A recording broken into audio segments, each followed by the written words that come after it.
morning. Welcome to Goa. This vlog is going to about how you guys can plan a trip to Goa. What are the best restaurant to visit and आप यहाँ local Goa में कैसे commute कर सकते हो. इससे मैंने बहुत सारी वीडियोस देखी अभी तक, ठीक है, और बहुत ही ज़्यादा लेंदी थी, तो I just wanted a short crisp information.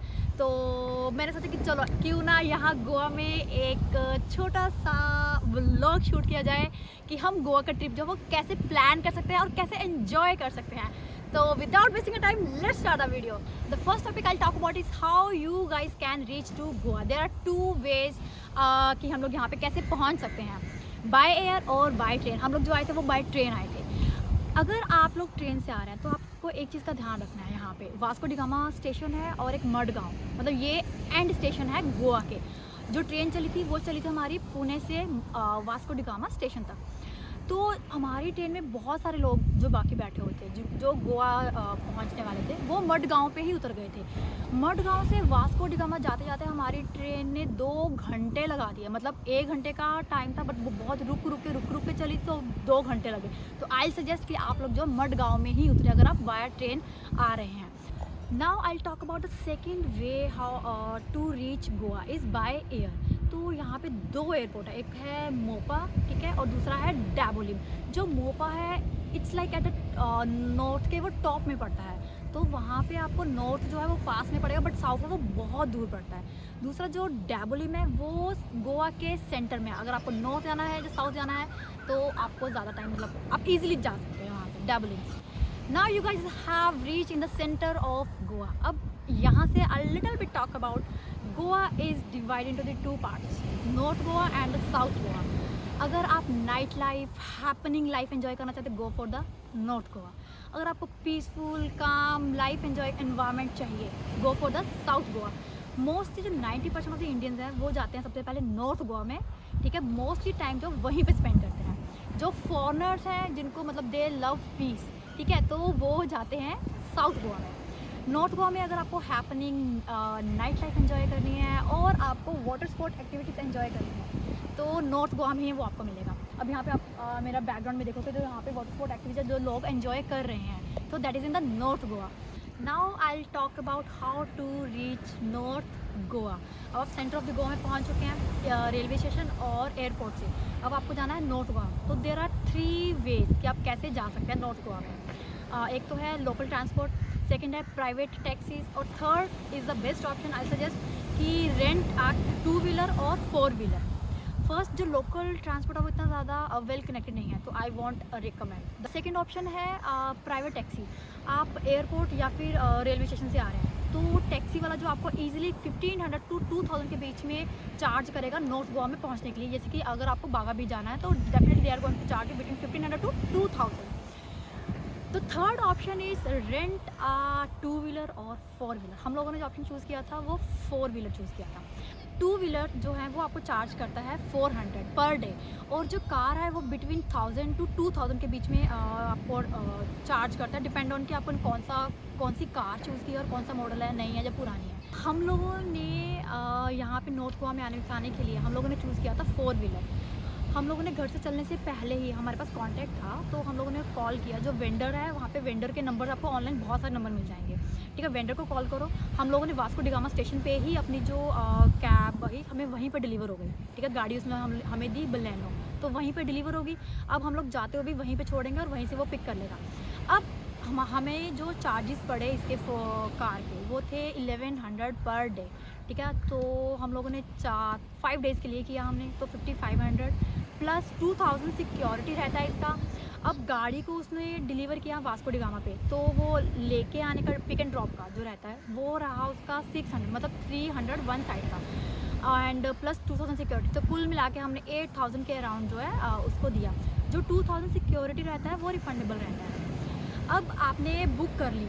अब बुक करने से पहले आपको सबसे ज़्यादा इंपॉर्टेंट चीज़ का एक चीज़ जो आपको ध्यान रखना है, तो आप कोई भी 2 व्हीलर है चाहे 4 व्हीलर उसका वीडियो ज़रूर बनाएं ताकि ध्यान रहे कि जब आप गाड़ी रिटर्न कर रहे हैं ताकि वो आपको फालतू में चार्ज नहीं करे कि यहाँ पे स्क्रैचेस पड़े हैं.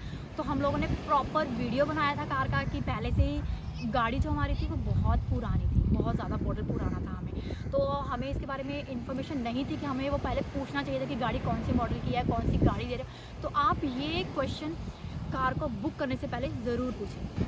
तो अब मैं बात करूँगी कि आप लोग कैसे प्लान कर सकते हैं अपना ट्रिप गोवा में। हम लोगों ने यहाँ पे 5 डेज़ का 4 नाइट्स का ट्रिप था, ठीक है। तो आई talk about that later on कि हम लोगों ने क्या किया और कैसे कैसे कहाँ पे स्पेंड किया। आप लोग कैसे प्लान कर सकते हैं। 2 to 3 days is more than enough in north Goa, ठीक है। नाइट लाइफ और हैपनिंग लाइफ एंजॉय होगी। उसके बाद 1 day for the Dudhsagar fall and the 1 day for the south Goa. अभी मैंने आपको बताया कि how you guys can plan versus हम लोगों ने कैसे प्लान किया। हमारा ये एक अनप्लान ट्रिप था, मतलब हम लोगों ने अगर आज निकले हैं तो मतलब हमारे पिछले दिन हम लोगों ने अपनी टिकट्स जो है वो बुक की हैं ट्रेन की, ठीक है। तो वी हैड नो आइडिया कि हम लोगों ने कहाँ रुकना है अभी और कहाँ जाना है। उसके बाद हम लोगों ने वीडियो देखना जो स्टार्ट किया। तो आई टॉक अबाउट कि हम लोगों ने कैसे 5 डेज जो अपने डिवाइड किया। हम लोग सबसे पहले आए नॉर्थ गोवा में बागा बीच पे। बागा बीच पे हम लोगों ने अपना रिजॉर्ट किया मारा ओशियानिक होटल, ओके करेक्ट। तो ये बिल्कुल बीच, जैसे ये आप बीच देख रहे हैं, बीच के बिल्कुल सामने होटल है। मतलब होटल के रूम से निकल के, ठीक है, वहाँ पे इनके शैक होते हैं, वहाँ पे shacks, okay I come to that point also. Shack होते हैं, शैक से निकल के सामने आपको बीच दिखता है। तो हम लोगों ने 1 डे जो है ऐसे प्लान किया कि 1 डे हम वहाँ पे रुके बागा बीच के पास। उसके बाद जो नेक्स्ट 2 डेज हम लोग रुके एयरबीएनबी, जो कि बहुत ही वंडरफुल एक्सपीरियंस रहा। हमारा फर्स्ट टाइम हम लोगों ने एक्सपीरियंस किया और इट वाज अमेजिंग। जो हम लोग होटल में रुके बागा बीच के पास, उसका एक डिसएडवांटेज है, अच्छा लगता है व्यू, बहुत सुंदर लगता है कि सुबह उठते हो, होटल से निकले, शैक से निकले के आपको सामने समुद्र, ठीक है। तो that is also a good experience. But उसका एक डिसएडवांटेज है। डिसएडवांटेज ये कि पूल भी था बीच में, ठीक है, और सी भी। तो रूम में बहुत ही ज़्यादा ह्यूमिडिटी थी, बहुत ज़्यादा ह्यूमिडिटी और मॉस्किटोज थे। तो this is a thing that I didn't like at all. तो ठीक है, 1 टाइम एक्सपीरियंस हो गया, मतलब अच्छा रहा वो। नाउ सेकंड और थर्ड है हम लोगों ने एयरबीएनबी से प्लान किया। उसका जो वीडियो लिंक वो मैं आपको सबको डिस्क्रिप्शन में मिल जाएगा, सब कुछ एवरी डिटेल। वो हम लोग रुके कैंडोलिम बीच पे। कैंडोलिम बीच में और बागा बीच में जो डिस्टेंस है वो हाफ एन आवर का है। तो आप कैसे भी आ सकते हैं, ठीक है, जो भी आप लोगों ने अकॉर्डिंग टू योर बजट, जो भी आपने प्लान किया, 2 व्हीलर 3 व्हीलर 4 व्हीलर सॉरी, कैसे भी आ सकते हैं। हम लोग रुके 2, सेकंड और थर्ड डे कैंडोलिम बीच पे। 4th नाइट के लिए मैंने बोला कि नहीं, हम लोग ज़्यादा नहीं करेंगे, सस्ते से सस्ता ढूंढो, ठीक है, अच्छा मतलब थोड़ा बहुत कम ऊपर नीचे चल जाएगा। हमें यहाँ कैंडोलिम बीच से और जो हम लोगों ने रूम होटल बुक किया वो यहाँ पे 5 मिनट्स वॉकिंग डिस्टेंस पे है, ठीक है। और उसका जो होटल का नाम है प्लाजिन। और मतलब हम लोगों ने ऑनलाइन उसके रिव्यूज़ चेक किए, 4+ रेटिंग। और हमने सोचा कि यार इतना सस्ता मिल रहा है हमें, और मतलब हाउ इज़ इट पॉसिबल कि एक बार जल्द जाके देख के आते हैं, ठीक है। हम लोग वहाँ पे गए, हमने रूम देखा, इट वॉज गुड। मतलब एक नाइट स्पेंड करने के लिए, मतलब हम लोग रात को 10-11 बजे वहाँ पहुँचे, ठीक है। और उसके बाद हम लोग जैसे सोए, वी हैड नो आइडिया कि मतलब हम सुबह कब उठे। ब्रेकफास्ट किया हम लोगों ने वहाँ पे, breakfast also included in this, like 3000 we paid. तो today is our 5th day. तो अभी हम कैंडोलिम बीच पे हैं और ये जो व्लॉग शूट हो रहा है ये कैंडोलिम बीच पे हो रहा है। तो अभी हम लोग जाएंगे यहाँ पे अपने वास्को डी गामा स्टेशन पे, और वहीं से गाड़ी वाला वहीं आएगा, वहीं से गाड़ी जो पिक करके वो ले जाए। That's how we planned our trip for Goa. Now I talk about what beaches in the 5 days we have covered. First Baga beach, बहुत ही ज़्यादा हैपनिंग है, सबसे ज़्यादा हैपनिंग बीच है बागा यहाँ का, गोवा का। उसके बाद हम लोग गए वैगाटोर बीच, थोड़ा सा अच्छा है, फॉरनर्स है वहाँ पे, लेस क्राउडी। एंड कैंडोलिम बीच तो आपको देख ही रहे हो यहाँ पे बैकग्राउंड में। तो ये कैंडोलिम बीच इतना ज़्यादा हैपनिंग नहीं है, ठीक है, मतलब similar to Baga but less crowdy. And Ashwem is the peaceful. मतलब अगर आप साउथ गोवा वाला, आई फेल्ट कि हाँ साउथ गोवा वाला टेस्ट है वहाँ पे। फॉरनर बहुत कम Indian, but that was very peaceful beach. तो now I will come to the point कि हम लोगों ने how much we spend on our trip. Train 5000, renting a cab 6000, 2000 refundable, mean 6000 plus 2000 refundable. First Baga beach पे जो हम लोगों ने होटल किया था हमारा ओशियानिक 7000, एयरबीएनबी 2 डेज़ के लिए 15,000 एंड प्लस जो हमने कैंडलिम बीच पे रहा 4th नाइट का वो था हमारा 3,000, तो equal to 36,000 we spend on this trip. Budget में हमारा खाना पीना जो वो एक्सक्लूडेड है, तो ये सिर्फ मैंने बताया कि हम लोग कैसे आए करें यहाँ पे रहे करें, तो 36,000 जो है इसका हमारा खर्चा पड़ा। Now the next point is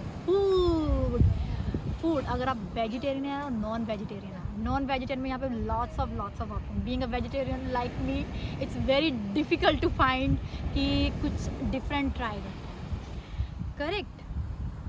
अब आप आई टॉक अबाउट कि यहाँ पे फूड के प्राइजेस। अगर आप जैसे कि ये शैक है यहाँ पे देख रहे हैं, जैसे रेड लॉन्ग चेयर है, ये सारे के सारे शैक्स हैं यहाँ पे, ठीक है।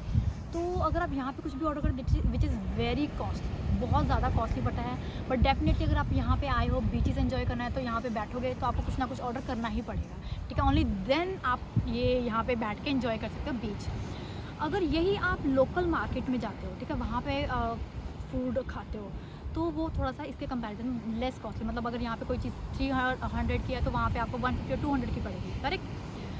अब मैं बात करती हूँ जो रेस्टोरेंट है यहाँ पे, रेस्टोरेंट मतलब कि जो बीच साइड रेस्टोरेंट जो हम लोगों ने विजिट की है, रेस्टोरेंट पे जो फूड मिलता है, सपोज अगर वो दाल मखनी है, जैसे हम लोगों ने ऑर्डर की दाल मखनी और दाल fry, it cost to run between 450 to 500, correct.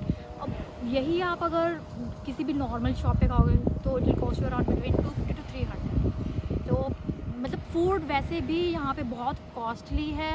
अगर मैं कंपेयर करती हूँ अपने मोहाली से, पराठा हम लोगों ने खाया तो एक पराठा आलू प्याज का paratha it cost you around 150। तो food is very costly here because of the rent and all those things. So now I talk about the best, I not the bestest places to visit in the north Goa, जो अभी तक हम लोगों ने restaurant visit किए हैं, एक से एक। मतलब अगर मुझे कुछ चूज़ करना था, it's very difficult for me to choose. First the रेजा बीच हाउस, ऑसम, बट जो बीच व्यू है वो थोड़ा अच्छा नहीं है, बट लेकिन जो एम्बियंस है that is very nice. Second tomatoes, awesome, again awesome. Beach जो है सामने से दिखता नहीं है, बट लेकिन थोड़ा सा शैक के पीछे है ये टमाटोज वाला, बट लेकिन फूड एम्बियंस, अभी जितने भी रेस्टोरेंट सबका फूड और एम्बियंस जो है बेस्ट। मैंने वेज ट्राई किया है तो मुझे अच्छा लगा। थर्ड इज़ हम लोग गए कालामारी तो हम लोग कल रात को फिर से गए, 2 times we have visited there. It's just the awesome view. And now the fourth is the Vagator beach पे हम लोग गए, तितली, कासापला, एंटारिस। तो ये सभी के सभी जो रेस्टोरेंट है जी एक ही लाइन में है। द थिंग इज़ कि यहाँ पे हम लोग गए थे, this is basically popular for viewing the sunset. And now last but not the least, Ashwem beach पे थल्लासा बीच बुटीक रिजॉर्ट, क्या व्यू था वहाँ पे, it was awesome. And the one the most important point is, कल मैंने मलाइका अरोड़ा को वहाँ देखा, मतलब वॉशरूम में वो मेरे साथ ही थी, ठीक है, हम दोनों हैंड वॉश कर रहे थे, तो and she was wearing neon colour bikini, तो मुझे बिकनी ने थोड़ा सा अट्रैक्ट किया। मैंने थोड़ा सा ऊपर देखा कि लड़की कौन है, तो मुझे लगा यार ये तो कुछ मलाइका जैसी लग रही है। फिर मैं ऐसे करके तो देखने लगी, तो वहाँ से जो एक हाउस कीपिंग वो जो कि क्लीनिंग वाले होते हैं, मलाइका अरोड़ा है ये, किसी को फ़ोटो नहीं देती। Oh my god. तो yes, she was also there. I just hope कि आपको जो ये वाला व्लॉग है मेरा पसंद आया हो। अगर आपको ये व्लॉग अच्छा लगा please do like, subscribe, comment and then share.